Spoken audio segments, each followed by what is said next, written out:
দারুণ একটি হাসি দিয়ে খাওয়া দাওয়া সবাই উনিও খাওয়া দাওয়া চালাইন। তো যে আমাদের উস্তাদ তো সাক্ষাৎটা খারাপ হয় না বা আমাদের প্রথম বিশ্বাস চমৎকার হয়, কারণ গ্রামের অনুষ্ঠানগুলো সবাই না। এই যে আমার সকাল সকাল যে দাওয়াতটা খাইতে হয়। আসসালামু আলাইকুম। সকাল সকাল গ্রামীণ দাওয়াত আসলে খুবই মজা এবং অসাধারণ, কারণ সকাল সকাল যে দাওয়াতটা খাইতে হয়, কারণ গ্রামের মধ্যে সকাল সকাল সামাজিক অনুষ্ঠান এটা রীতি থাকে, বিভিন্ন আচার অনুষ্ঠান হয়ে থাকে। তো আজকে একটি অনুষ্ঠানে আমি আর আমার ভাতিজা আইমান রওনা দিলাম। তো সকাল সকাল রওনা দিলাম, কারণ সকাল সকাল না গেলে আবার অনেক সময় খাওয়া পাওয়া যায় না, বা দাওয়াতে যাওয়া যায় না, দেরি হয়ে যায়।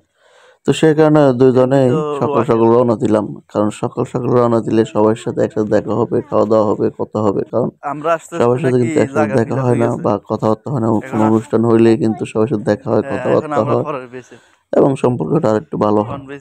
যাই হোক, আমি আমাদের ছোট ভাই আমাকে সালাম দিছিল, তো তাদের সাথে সালাম বিনিময় করলাম। সালাম বিনিময় করার পরে এই যে অনুষ্ঠান সেখানে অ্যাটেন্ড করলাম। তো সবাই খাওয়া দাওয়া শুরু করে দিয়েছে। আমি দেখতে হুজুর আগে বসে গেছে।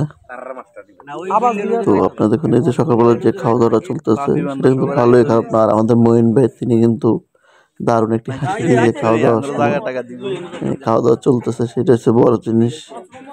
তো মঈন ভাই বলতেছে ওনার খাওয়া দাওয়া কম হয়ে গেছে, আর একটু বাড়াই দিতে। আর এদিক দিয়ে রাসেল ভাই উনিও খাওয়া দাওয়া চালাই নিতে আছে একটা হাসি দিয়ে। যাই হোক, এদিক দিয়ে আমরা চলে আসলাম আমাদের হুজুরদের কাছে। তো হুজুরা খাওয়া দাওয়া চলতেছে। আর আমাদের হাবের সাহেব মকবুল ভাই তো আমরা দেখেই কিন্তু যে ঝকমক রূপে নিয়ে নিছে। হাবের সাহেব খুব সুন্দর একটা হাসি দিছে। এদিক দিয়ে আমাদের নতুন হাবের সাহেব আমাদের উস্তাদ মাওলানা মোহাম্মদ শফিকুর রহমান হুজুরও খাওয়া দাওয়া চলতেছে। তো আমি আসলে গেছি সবার সাথে দেখা করতে, কারণ সবাই আবার চলে যাবে, তখন কথাবার্তা হবে না। তো সেখানে তাদের সাথে আসলে সাক্ষাৎ করতে গেছিলাম। তো সাক্ষাৎটা খারাপ হয় না, ভালো হয়েছে। আমাদের নতুন হাবের সব খুব সুন্দর করে হাসি দিচ্ছে। এই যে এখন আমি বসে গেছি খাওয়া দাওয়ার জন্য। এদিক দিয়ে হুজুরদের খাওয়া দাওয়া শেষ বা আমাদের প্রথম বেচ শেষ, তো আমরা দ্বিতীয় বেচে বসছি। আমি আর সবার সাথে একটু দুষ্টুমি করতেছি, যেমন ভাতিজা আমাদের লোক এরপরে সবাই ঘুরতেছে জায়গার জন্য। এই যে আমার বাবা দাঁড়াইছে। তো আসলে গ্রামের মধ্যে অনুষ্ঠানগুলো খুবই সুন্দর ও চমৎকার হয়, কারণ গ্রামের অনুষ্ঠানগুলো সবাই মিলেমিশে একসাথে বসে খাওয়া দাওয়া করতে পারি, বা কোনো অনুষ্ঠান হলে সবাই একসাথে হই। আসলে এই জিনিসটা খুব ভালো, কারণ মিল মহব্বত ভালো থাকে, সম্পর্ক নষ্ট হয় না।